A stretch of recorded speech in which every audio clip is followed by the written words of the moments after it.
50 ዓመት ሙሉ ዘፈኑም አልተቀየረም። እምበር ልማት ለእውነተኛ ልማትና ብር ማለት ተስኖት አሁንም እምበር ተጋዳ ላይ እያለ ነው። አበባሪያም ምንም ሳይጎድልበት ማይኩን እንደጨበጠ ከመድረኩ ላይ ዳንኪራውን እያቀለጠ አለ። ነገር ግን ያቺ መከረኛዋ የትግራይ እናትና ልጇ የሚልሱት የሚቀምሱት አተው ዳንኪረኞቹ ለጦርነት በሚጣሩበት በአበበ አርያ እምበር ተጋዳ ላይ ባልተለወጠው ሐሳባቸው ባልተዋጀው አመራራቸው በትላንቱ አሮጌ አመለካከት ላይ ባለው ህዋት አበባቸው እየረገፈ በሰቆቃ ውስጥ እየተሰቃዩ አሉ። እዚህ ላይ ጠቅላይ ሚኒስትር አብይ አህመድ ህዋትን ይጠይቃሉ። 50 ዓመት ሙሉ የነፃ አውጪ ነኝ ብሎ ራሱን ያልቀየረ ደግሞም 27 ዓመት ራሱ ሲመራ የነፃ አውጪ ሆኖ የቀጠለ ራሱን ከራሱ ነፃ ለማውጣት መንበሩ ላይ የከረመ የተቃርኖ ጉዞው እስከየት ነው እያሉ ይጠይቃሉ። የህዋት ጉዞ ወደፊት መራመድን አይሆንለትም። የጦርነት ዘዴውም የአመራር ስርዓቱም በተቀየረው ዓለም ውስጥ ሆኖ እዛው በ1960ዎቹ ሐሳቡ ላይ ፍንክች አላለም። ገሬኒ ወያኔ ትግራይ ከሰት በትግራይ ውስጥ ችግር ለመፍጠር እየተንቀሳቀሰ ያለው የወያኔ ቡድን አሮጌ የፖለቲካ ሐሳብ፣ አሮጌ አመራር፣ አሮጌ አመለካከት ያለው ነው። በትናንትናው አመለካከት፣ በትናንትናው አስተሳሰብ፣ በትናንትናው አካሄድ አንድ ዘዴ ሳይቀይር ፍላጎትና ጥቅሙን የህዝቡን ሳይሆን የራሱን ፍላጎትና ጥቅም እንደ ትናንቱ ማስቀጠል ይፈልጋል። አሮጌ ሐሳብ ስለሆነ መሳካት አይችልም። ለምሳሌ በ1980ዎቹ ህዝባችን እንደ ዛሬው ሳይነቃቃ፣ እንደ ዛሬው ነገሮችን ሳያገናዝብ፣ እንደ ዛሬው ሳይደራጅ ሰዎች አንደኛ መሪ ሆነው እኛ ደጋፊና አጋዥ ሆነን አንደኝነታቸውን ተቀብለን ለሁለተኛነትም ብቁ አይደላችሁም ተብለን አብረን ተጉዘን ድላቸውን አስጠብቀንላቸዋል። ለዘርፊያቸው አመቻችተናል። ኦሮሞ ትናንት የነበረበት ቦታ ነው ያለው። ብሔር ብሔረሰቦች ትናንት የነበሩበት ቦታ ናቸው። ሶማሌው፣ አፋሩ ትናንት የነበሩበት ቦታ ናቸው። ይህ ይሆናል አሁን?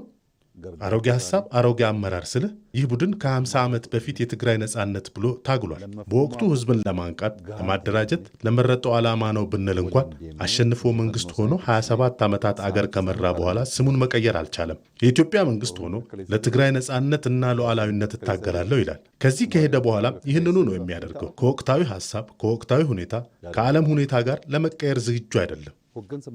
በራሱ መቆም የማይሆንለት ይህ ኃይል አዛዥና ናዛዥነቱ እኩልነትን አይፈቅድለትም። አብሮ መጠቀምንም እንዳይችልበት አድርጎታል። ይህ ሐሳቡ ግን ራሱን የማስተዳደር ዕድል አግኝቶም አልተላቀቀውም። ዛሬም እንደ ትላንቱ ነው ፍላጎቱ።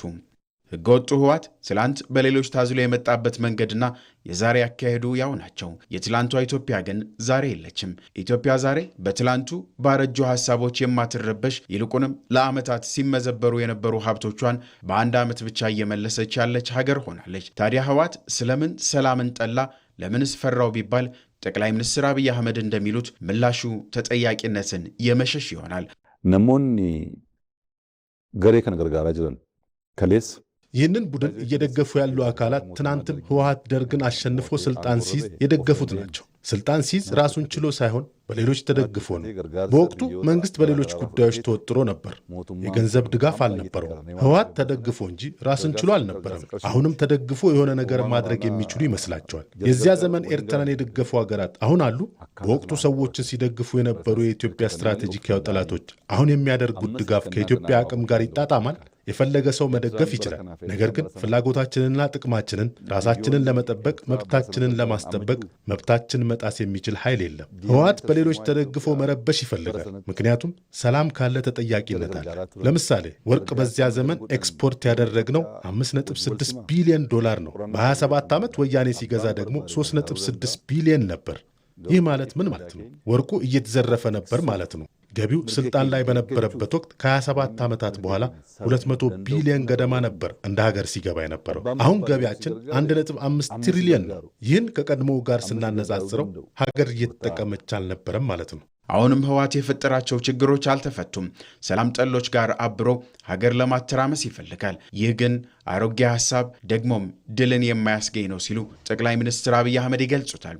ጀልኩ ሚሶምሱም ቤከኒ ሚሶምሱ ከሮርሱም ቤከኒ እነዚህ ሰዎች ማልማትን አያውቁም፣ ማቀድን አያውቁም። ፕሮፓጋንዳ ግን ይችላሉ። አሁን እየተሰራ ያለውን ነገር ለምሳሌ አዲስ አበባ ከተማ ላይ እየሰራ ነውን ህወሓት እንዲሰራ 50 ዓመት ብትሰጠው መናገር እንጂ አፈር ነክቶ አገር መቀየር አይችልም። 27 ዓመት ሰጥተነው አይተነዋል። ያለፉት 8 ዓመታትን ከራሳቸው ጋር ለማነጻጸር ይሞክራሉ። እነርሱ እኮ በ8 ዓመታት ውስጥ አገሩንም አያውቁትም ነበር። በ8 ዓመታት የሰራነውን በ27 ዓመታት ውስጥ ከተሰራው ስለሚበልጥ ነው እንጂ የምናነጻጽረው ከለውጡ በኋላ ከመጣው የአዲስ መንግስት ባህሪ አንጻር ካየው ግን አይገናኝም። ስለዚህ እነዚህ ሰዎች ሰላምን አይወዱም፣ እኩልነትን አይወዱም። ሐሳባቸው፣ አመራራቸውና አመለካከታቸው አሮጌ ሆኖ ከዛሬ እይታ ጋር መራመድ አይችልም። ስለዚህ ድል ማድረግ አይችሉም። ይሄ የዛሬ 100 ዓመትም አይሆንላቸውም። ይህ ታሪክ አብቅቷል። ጠቅላይ ሚኒስትር አብይ አህመድ ህወሓት ከ50 ዓመት በፊት በነበረውና ባለፉት 27 ዓመታት ካሳየው የበላይነትና የብቸኛ መሪነት ባህሪ መላቀቅ ባይችልም ሀገሪቱ በኢኮኖሚ በፖለቲካ ንቃትና በማኅበራዊ ሁኔታዎች ውስጥ ትልቅ ለውጥን አድርጋለች ይላሉ። ይህ ወቅት ቡድኑ የቀድሞውን ገዥነት ለመመለስ የሚያደርገውን ጥረት ከዘመኑ አስተሳሰብ ጋር የማይሄድና ከንቱ የሚሆንበት ስለመሆኑም ጠቅላይ ሚኒስትሩ አብራርተዋል።